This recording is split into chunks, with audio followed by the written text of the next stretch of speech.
Claire a perdu son mari, mais dans cette trahison, elle s'est retrouvée plus forte, plus libre, et invincible dans sa dignité. La pluie glissait sur les vitres du salon comme les larmes qu'elle refusait de verser. Claire fixait l'extérieur sans vraiment voir. Le jardin, jadis leur petit coin de paradis, n'était plus qu'une étendue trempée et négligée.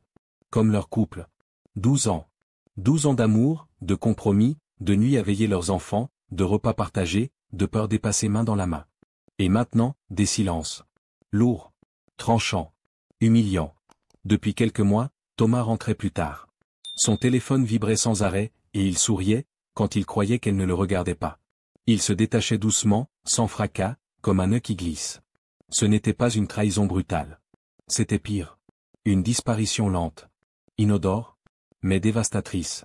Claire avait posé des questions au début. Des petites, anodines. Tu travailles encore ce soir? T'as l'air ailleurs, tout va bien?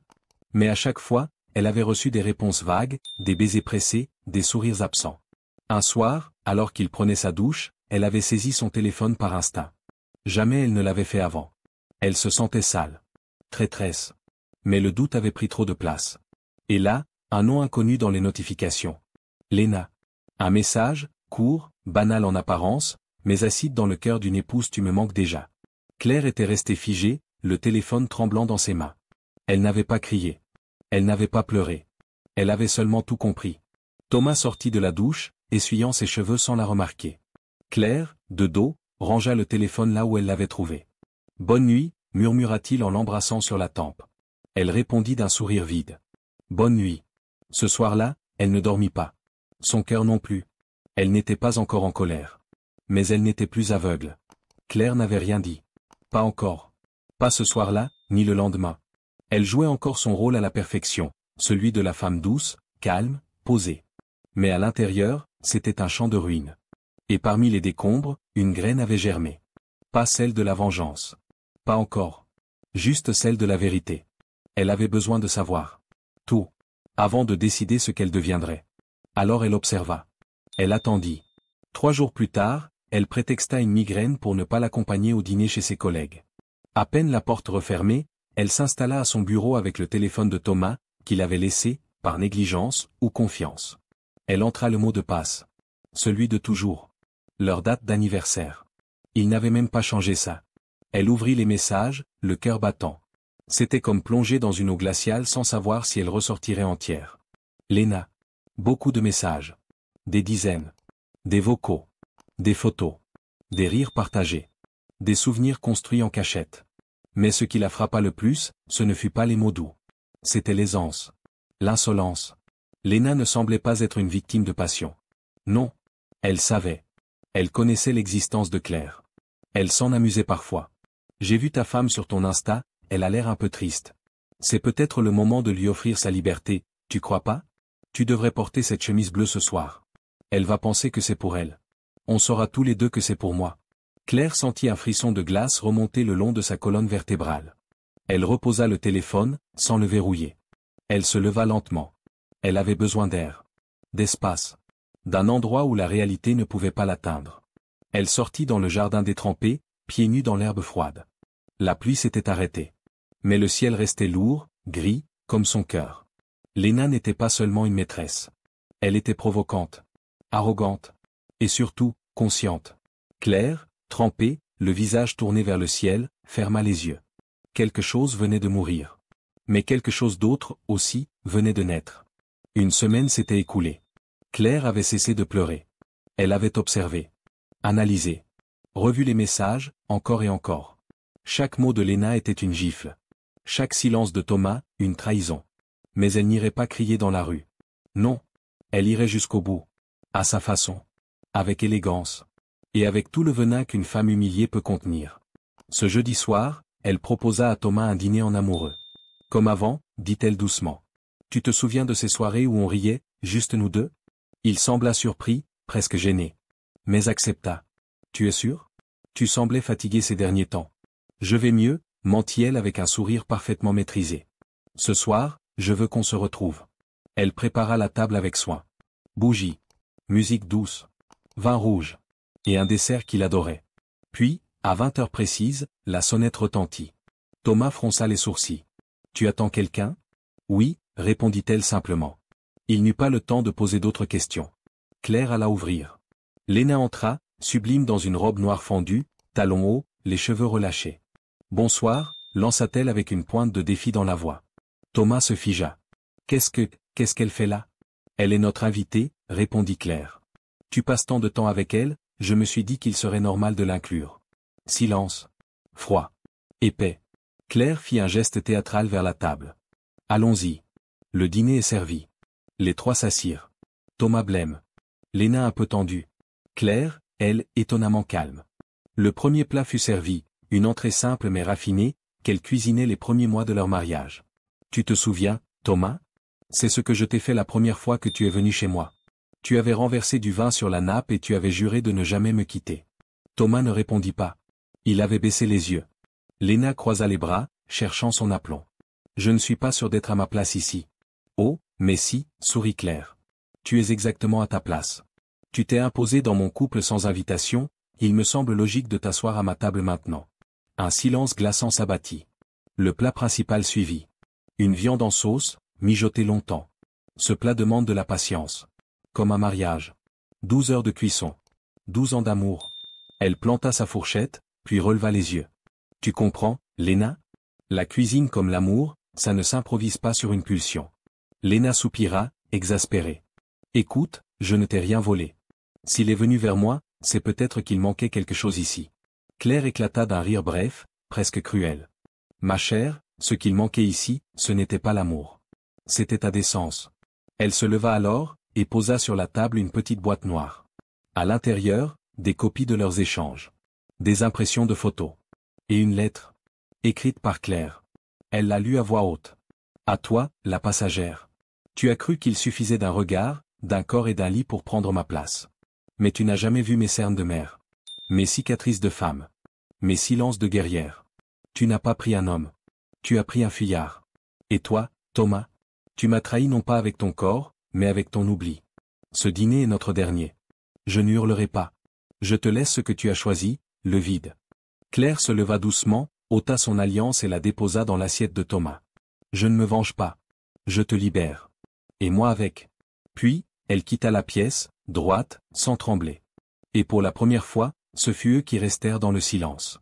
La porte s'était refermée derrière elle dans un clic net. Claire n'avait pas couru, pas claqué. Elle n'avait pas crié. Elle avait laissé le silence s'installer. Et ce silence, c'était sa vengeance.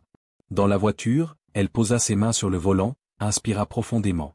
Un soupir rauque. Long. Pas de larmes. Le dîner s'était déroulé comme elle l'avait voulu. Chaque mot avait été pensé. Chaque plat choisi comme une métaphore. Et cette lettre, elle l'avait écrite une vingtaine de fois avant de trouver le ton juste, ni suppliante, ni haineuse. Juste lucide. Cinglante. La leçon commençait maintenant. Thomas ne la connaîtrait plus jamais comme avant. Il découvrirait qu'elle pouvait le quitter sans fracas, sans frayeur, sans mendier une explication. Et Léna? Léna s'imaginait invincible, provocante, irremplaçable. Mais Claire lui avait montré qu'on ne vole pas la place d'une femme en effaçant ses années. Et qu'un lit partagé ne fait pas un foyer. Ce soir-là, Claire ne rentra pas chez elle. Elle prit une chambre d'hôtel en périphérie de la ville. Minimaliste. Froide. Parfaite. Elle s'installa sur le lit, sortit son carnet, et commença à écrire. Pas une lettre cette fois. Un plan. Une reconstruction. Le lendemain matin, elle retourna à la maison. Thomas n'y était pas. Tout était comme figé dans l'après-drame. La table du dîner encore dressée. Les assiettes froides. La boîte ouverte. Elle ne rangea rien. Elle prit simplement ses affaires essentielles. Des vêtements. Quelques bijoux. Son ordinateur. Le collier de sa mère. Puis, elle laissa sur le miroir de la chambre un post-it. Ce n'est pas moi que tu as perdu. C'est l'homme que tu étais avec moi. Les jours suivants, elle resta invisible. Thomas l'appela. Envoya des messages. Des tentatives maladroites. On peut parler? Tu es où? Les enfants demandent. Je suis désolé. Elle ne répondit pas. Pas encore. Elle avait besoin que le vide parle pour elle. Elle avait appris que parfois, le silence est la voix la plus puissante qu'une femme peut utiliser. Pendant ce temps, Léna aussi envoya un message. Un seul. Tu crois que t'as gagné quelque chose? Il m'aime. Claire sourit tristement. Elle ne répondit pas non plus. Elle savait que Léna finirait par comprendre. On ne construit pas un palais sur les cendres d'une reine encore debout. Et c'est ainsi que la leçon commença. Pas dans les cris. Pas dans les éclats. Mais dans l'absence. Dans cette force calme qu'on appelle la dignité. Le temps avait passé. Quelques semaines. Claire, désormais logée chez une amie, avait recommencé à respirer. Elle dormait mieux. Mieux, mais pas encore bien. Elle avait coupé les ponts. Pas définitivement, mais fermement. Ni Thomas ni Léna ne méritaient d'occuper ses pensées. Du moins, elle essayait. Mais un matin, en ouvrant ses mails professionnels, une alerte l'interpella. Une demande de suivi automatique sur le nom de Léna Dumas. Claire avait, sans même vraiment s'en souvenir, lancé cette veille numérique pendant ses nuits d'insomnie. Un article. Un simple encart de blog People local. Elle Dumas, la compagne controversée de l'entrepreneur Thomas Morel, aperçue dans une clinique privée. Rien d'anormal. Jusqu'à ce que 3 mots sautent aux yeux de Claire. En lien avec une interruption volontaire de grossesse. Elle lut. Relut. Les mains glacées. Léna était enceinte. Et elle ne l'était plus. Claire sentit un vide dans le ventre. Pas de colère. Pas même de tristesse. Juste une immense fatigue. Une autre couche de mensonges. Un autre secret qu'elle n'avait jamais été censée découvrir. Le soir même, elle prit une décision insensée, aller à la rencontre de Léna. Pas pour lui faire une scène. Non. Pour comprendre. Elle la retrouva dans un café du centre-ville. Léna était là, seule, pas maquillée, l'air lasse. Rien à voir avec la femme fière et brillante du dîner. Claire s'approcha calmement. « Je peux m'asseoir » Léna leva les yeux, surprise. Elle n'eut même pas la force de résister. « Fais comme tu veux. » Silence. Puis Claire dit doucement. « Tu étais enceinte. » « Oui. » Une larme solitaire coula sur la joue de Léna. Mais elle ne chercha pas à la cacher. « Il l'a su » ? « Non. Et il ne le saura pas. Je n'étais pas prête. » Il croyait m'aimer, Claire, mais il aimait juste l'évasion. Pas moi. Moi, je voulais croire qu'il quitterait tout. Mais il ne l'a pas fait. Il hésitait. Il reculait. Il paniquait. Elle baissa les yeux. Alors j'ai pris la décision seule. J'ai voulu tout arrêter. Même moi. Mais j'ai pas eu le courage. Claire l'écoutait, muette. Pas de triomphe. Pas de compassion non plus. Juste une étrange lucidité. Tu croyais que tu pouvais prendre un homme, et l'avoir entier. Tu pensais que parce qu'il venait à toi en cachette, il viendrait au grand jour. Je sais, murmura Léna. J'ai joué. J'ai perdu. Non, répondit Claire, posant sa tasse. Tu t'es prise pour un feu de joie. Mais t'étais juste une allumette dans une tempête. Léna releva les yeux, bouleversée. Claire se leva. Je ne suis plus en colère. Tu sais pourquoi ? Parce que tu es déjà puni. Il t'a abandonné sans même savoir ce que tu as porté. Et il ne te regardera jamais comme il me regardait, même dans ses mensonges. Avant de partir, elle déposa un mot plié sur la table. Léna l'ouvrit une fois seule. Tu croyais avoir tout volé. Mais tu n'avais pas mes douleurs. Tu n'auras jamais ma force. Je te laisse Thomas. Il ne me manque pas. Je me retrouve. Et pendant que Léna relisait ces mots, les mains tremblantes, Claire, elle, marchait droit. Pour la première fois depuis longtemps, elle ne fuyait rien. La retraite de la colère. Claire tourna la clé de la vieille porte en bois. Elle grinça doucement, comme si la maison respirait après un long sommeil. La maison de sa mère. Perdue au fond d'une campagne discrète, sans voisins immédiats, sans bruit de voiture. Rien que les arbres, le vent et les souvenirs. C'était laquelle venait adolescente, quand son père criait trop fort. Laquelle était revenue après sa fausse couche, quand Thomas ne comprenait pas sa douleur. Et c'est ici qu'elle venait maintenant. Non pas pour fuir, mais pour vider. Elle posa sa valise dans le salon. Il y avait encore l'odeur du bois, de l'encaustique et des vieux livres. Tout était intact. Comme figé dans une autre vie. Elle s'assit sur le canapé et ne bougea plus pendant plusieurs heures. Pas de téléphone. Pas de réseau. Pas de bruit. Le lendemain, elle sortit marcher. Longtemps. Sous le soleil timide. Chaque pas était une manière de remettre son cœur en ordre. Chaque respiration, une façon d'apprendre à vivre sans lui. Ou plutôt, sans eux Thomas, Léna, les souvenirs empoisonnés. Un matin, elle se regarda dans le miroir de la salle de bain. Elle s'attendait à voir une femme brisée. Mais non. Ses cernes étaient là. Sa fatigue aussi. Mais dans les yeux, quelque chose avait changé. Ce n'était plus de la tristesse. C'était une forme de conscience. De présence. Elle se voyait elle, pour la première fois depuis longtemps. Pendant cette retraite, elle recommença à écrire. Pas des lettres. Pas des plans. Juste ce qu'elle ressentait. Les mots sortaient comme des larmes sèches. J'ai aimé jusqu'à me perdre. J'ai tout donné, sauf ce que j'aurais dû garder pour moi. Maintenant, je reconstruis. Pas en effaçant. En intégrant. Mes ruines sont mes fondations. Elle relisait cela chaque soir. Elle n'effaçait rien. Ni la trahison. Ni l'amour. Ni même la colère. Mais elle laissait tout vivre à sa juste place. Et peu à peu, cette colère se dissolvait. Elle n'en avait plus besoin. Un matin, le téléphone vibra. Elle hésita. Puis regarda. Thomas. Encore. Elle ne répondit pas. Pas par vengeance. Parce que cette fois, il n'y avait plus rien à dire. Elle n'attendait plus d'explications. Elle ne voulait plus qu'on lui donne tort ou raison. Elle voulait juste avancer. Et c'est là, dans ce silence, entre 2 promenades et 3 pages de journal intime, que Claire comprit une chose. La paix ne vient pas après la guerre. Elle commence quand on quitte le champ de bataille. Le retour, mais pas comme avant. Les volets s'ouvrirent un à un. La lumière entra dans la maison de banlieue comme un souffle tiède de fin d'hiver. Claire venait de rentrer. 2 mois s'étaient écoulés depuis le dîner. 2 mois sans contact, sans cri, sans mise en scène. 2 mois à se reconstruire dans la solitude choisie. Et maintenant, elle était prête. Mais pas pour revenir à la vie d'avant. Elle ne revenait pas vers Thomas. Elle revenait à elle-même. Son retour fit du bruit. Discret, mais perceptible. Le voisinage l'observa. Elle marchait la tête haute, dans des vêtements simples mais élégants. Elle avait minci. Mais ce n'était pas le genre de minceur fragile. C'était celle qui naît du tri. Du vide fait autour de soi. Même son regard avait changé. Il ne cherchait plus. Il savait. Elle revit les enfants, bien sûr. Ils étaient chez Thomas depuis plusieurs semaines. Elle avait maintenu une distance pour ne pas leur infliger ses propres tempêtes. Mais maintenant, elle les serra dans ses bras plus fort, plus longtemps. Et pour la première fois, elle leur dit simplement. Maman va bien. Maman va encore mieux que bien. Et puis, Thomas réapparut. Un soir, il attendait devant la maison. Il avait vieilli. Ou peut-être était-ce juste son masque qui avait enfin glissé. Ses yeux étaient cernés, son costume froissé. Il portait cette odeur de regret qu'on ne peut pas dissimuler. Claire, je ne savais pas où t'écrire. Elle resta droite. Ne l'invita pas à entrer. Tu veux quoi, Thomas? Des excuses? Du pardon? Une autre chance? Il baissa la tête. Je ne sais même plus ce que je veux. C'est bien ça, le problème. Tu as tout détruit pour quelque chose que tu ne comprenais pas. Et maintenant tu viens chercher ce que tu as piétiné. Il la regarda. Le silence les enveloppa. Elle m'a quitté, avoua-t-il.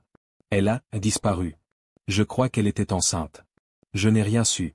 Je l'ai su après. Trop tard. Il passa une main sur son visage. J'ai été lâche. J'ai détruit la seule chose vraie de ma vie. Claire ne pleura pas. Pas même un frisson. Tu ne m'as pas détruite, Thomas. Tu t'es détruit toi-même. Et tu veux savoir le plus cruel dans tout ça? Ce n'est pas que tu m'aies trahi. C'est que tu ne méritais même pas ma colère. Elle tourna les talons. Mais avant de fermer la porte, elle ajouta. Je ne suis plus ton refuge. Je suis devenu ma propre maison. Thomas resta là, figé, seul sur le pas de la porte. Et Claire, dans la lumière du salon, se sourit enfin à elle-même. La leçon amère. Un matin, alors qu'elle feuilletait un livre dans un café discret du centre-ville, Claire leva les yeux. Et le temps sembla suspendre son souffle. Là, à 2 tables de la sienne, Léna. Assise seule, dos voûté, regard perdu dans un cappuccino tiède. Pas de maquillage. Pas de talons. Pas de masque. Juste une femme. Une femme vidée. Claire l'observa un moment. Elle ne ressentit ni joie, ni colère. Seulement cette chose étrange, un calme absolu. Elle n'avait plus besoin de crier. Léna avait déjà entendu ce que le silence criait dans ses nuits. Claire se leva. Marcha lentement jusqu'à sa table. Léna la vit. Son regard se durcit brièvement, puis se brisa. Elle ne dit rien. Claire non plus. Elle sortit simplement un papier plié de son sac, le posa à côté de la tasse. Puis elle tourna les talons et sortit. Pas de mots. Pas de dernier regard. Léna attendit quelques secondes. Puis déplia le papier. Il y avait 3 phrases. Manuscrites. Nettes. Froides comme une lame bien affûtée. Ne confonds jamais désir et amour. Le premier brûle vite. Le second marque à vie. Et en bas, une signature simple. Claire. Léna ferma les yeux. Elle sentit un goût amer lui monter dans la gorge. Ce n'était pas la honte. C'était la perte. Celle qui ne fait pas de bruit. Celle qui colle à la peau. La même qu'avait ressentie Claire. Mais Léna, elle, n'avait pas de maison de campagne pour s'y reconstruire. Pas de souvenirs profonds à protéger. Rien à quoi revenir. La leçon avait été donnée. Pas avec des cris. Mais avec le refus d'exister dans le même combat. Claire n'avait pas gagné. Elle s'était élevée. Et Léna, elle, se retrouvait à sa place. Pas en rivale. Pas en ennemi. Mais en conséquence, les cendres et la renaissance. Les saisons avaient tourné. L'automne s'installait, dorant les arbres, déposant sur les trottoirs des feuilles mortes comme autant de souvenirs fanés. Claire marchait dans la ville qu'il avait vue s'écrouler. Mais cette fois, elle marchait droite, ancrée. Elle avait vendu la maison. L'ancienne vie. Elle avait acheté un petit appartement lumineux, aux murs blancs, plein d'échos à remplir de neuf. Elle ne portait plus son alliance. Mais pas non plus ce collier discret qu'elle portait tout au long de son mariage. Elle avait tout ôté. Tout remis à zéro. Et puis, il y avait ce projet. Un jour, sur un coup de tête, elle avait ouvert un blog. Puis un espace de parole. Puis une association. Les Résilientes. Un lieu pour les femmes qu'on avait trahies, brisées, effacées et qui refusaient de rester à terre. Elle n'y racontait pas son histoire. Pas en détail. Mais elle racontait la force qu'on peut extraire de l'abandon. Et d'autres femmes venaient. Et parlaient. Et pleuraient. Et renaissaient. Un soir, alors qu'elle fermait les locaux de l'association, une bénévole lui demanda. « Tu le regrettes parfois, Thomas? Ce que vous aviez? Ce que vous avez perdu ?» Claire réfléchit un moment. Puis répondit. « Je ne regrette pas ce qu'on avait. Je regrette juste la femme que j'étais en pensant que c'était suffisant. » Un sourire. Simple. Douloureux. Mais sincère. Elle n'avait jamais recroisé Thomas. Il avait déménagé. Il écrivait parfois, des messages vides qu'elle ne lisait plus. Un jour, elle les avait tous supprimés. Sans cérémonie. Sans rancune. Juste, parce qu'il ne servait plus à rien. Elle s'assit sur un banc, en regardant les passants. Une mère pressée. Une adolescente maquillée trop tôt. Un couple qui riait. Et elle se dit, « Je ne suis pas l'héroïne de leur histoire. Mais je suis enfin la mienne. » Il ne restait que les cendres. Mais elle y avait bâti un feu nouveau. Celui qui éclaire. Pas celui qui consume. Merci d'avoir écouté cette histoire. Si elle a touché quelque chose en vous, si elle a réveillé un souvenir, une émotion, ou simplement un peu d'espoir. Abonnez-vous. Pas seulement pour une vidéo de plus. Mais pour continuer ensemble ce voyage à travers des récits oubliés, des vérités humaines, et des silences qui parlent plus fort que les mots. Votre écoute donne vie à ces histoires. Merci d'en faire partie.